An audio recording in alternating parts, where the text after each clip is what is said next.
Do low carbohydrate or ketogenic diets enhance sports performance? The short answer is no. My name is Evan Lynch. This is your sports dietitian's guide to fat and sports performance. So look, this is something I hear all the time and I understand the arguments for it. For those of you who aren't super familiar with this, topic or area of research, I'm going to start at why an athlete might think in the first place, if I want to optimize my performance, I should go fat fueled. Then I'm going to talk through some of the reasons why it's not such a good thing. Then I'm going to show you how you, as a budding athlete, can improve your sports performance. So, first of all, I guess it comes down to abundance and physiological limitations. When we look at most of the guidelines on sports nutrition, it's really all about carbs, get your carbohydrates in, sugary carbs, sports drinks, etc. Some people don't trust that or feel like when we compare our body's carbohydrate store, which is glycogen that we find in our liver and our muscles, that petrol tank or that fuel tank, if you will, is much smaller than our body's capacity to store fat. Even a relatively lean athlete can have 30,000 calories of fat on their body. So the mental arithmetic looks something like this. Well, okay, if I'm an endurance athlete and I go and do an endurance event and I don't want to run out of steam, it makes sense if I rely on a bigger fuel tank, i.e. I become more reliant on fat than carbohydrates. It makes sense. There's another layer to this. If you're an endurance athlete, you may have experienced hitting the wall, or bonking as it's colloquially referred to, which is effectively running out of glycogen and being unable to, stabilize your blood sugar. And that's something that some of my patients and clients voice as a reason for going on a ketogenic or low carbohydrate diet in the first place. They take away the carbohydrates, they learn to stabilize their blood sugar and fuel off of carbohydrates. No bonking is possible. So those are the two common reasons people will switch from carbohydrates to fat only. The third reason why it pops up, nothing to do with sports performance. There's this generalized belief or assumption that avoiding carbohydrates or restricting carbohydrates is an effective way to control your body composition and your weight, and it's not an uncommon consensus to have. Lots of my weight loss patients will voice that as well, that there's a general carb phobia with respect to body composition and weight gain or weight loss. So those are the reasons. And just by the way, a ketogenic diet is a diet that gives you less than 50 grams of carbohydrates per day. And I think that's important to explain, because when we look at low carbohydrate diet and we look at the energy requirements of an athlete, and we note, or we hopefully agree, that an athlete burns significantly more calories than a non-athlete, it's relative. Low is relative. So whilst 50 grams is technically ketogenic, what's low carb for an athlete? Is it 10% of their energy? Is it 100 grams a day? Is it 200 grams a day? We know it's about 150 grams a day. That's what we consider a low carbohydrate intake for an athlete. Anything less than that, that's low carb territory. 50 grams or less, that's ketogenic territory. The difference between low carb and ketogenic dieting is that on a low carb diet, you will be predominantly using fat as a fuel source, but you will be highly unlikely to be creating ketone bodies as a fuel source. That's something that only happens on a ketogenic diet. Think of it as a starvation mechanism, which is what it is, in that your body, whilst being deprived of energy, starts to make its own way to stabilize blood sugar, stabilize you, keep you going when your carb intake is highly inadequate. Okay, we've talked about the why, we've talked about the what. Now let's look at the evidence and the reason and rhyme or lack thereof.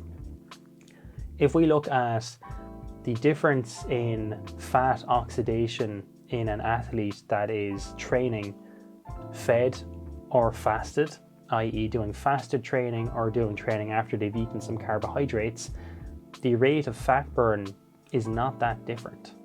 So that's thing number one. The fat oxidation rate in many cases is not that different. Now that's an acute study. That's not a diet held over a period of a couple of weeks, but I wanted to point that out. Thing number two I would like to point out, the more well trained somebody is, and the more appropriately they train, i.e. within their aerobic zones, the better they are at becoming, I guess, adept to burning fat. Being more efficient with burning fat is an adaptive response to exercise so that you can spare your glycogen, or that really small fuel tank you have, to facilitate sports performance. So I also want to point that out.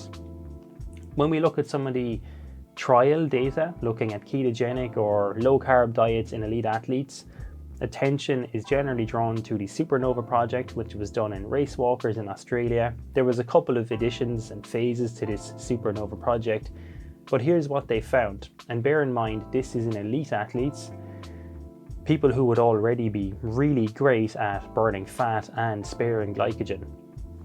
So they compared these athletes in a crossover manner. So they had the athletes do a high carb approach, periodized carb approach, and a ketogenic approach for different time periods, and they tested them in all of those time periods. We find that, number one, race performance is significantly slower in the same athlete when they are keto adapted versus carb fueled. There's approximately a 10 to 15% difference there.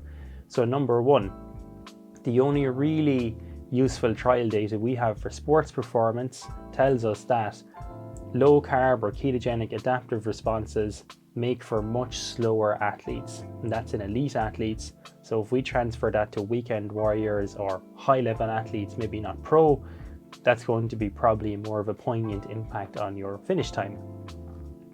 Thing number two, despite this, when we tested these athletes in clinicals, fucking hell. When we test these athletes in the clinic and we look at their VO2 max in this research, the keto adapted athletes have a much higher VO2 max despite performing much slower. And that's a clue. And what that tells us is the actual pathway for burning fat is significantly less efficient than carbohydrate metabolism.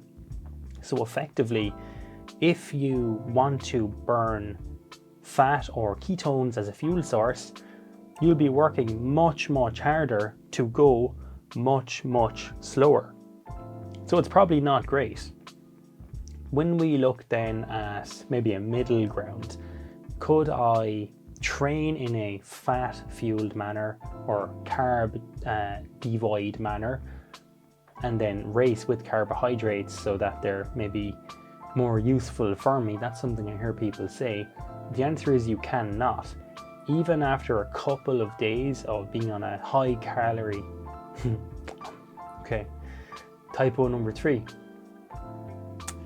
Even after a couple of days of being on a fat adapted ketogenic diet, what we see is peripheral insulin resistance in elite athletes. So that's really important, because what that tells us is if you take a high fat keto approach in training with the intent of racing in a carb fueled manner, you simply won't be able to use the carbohydrates.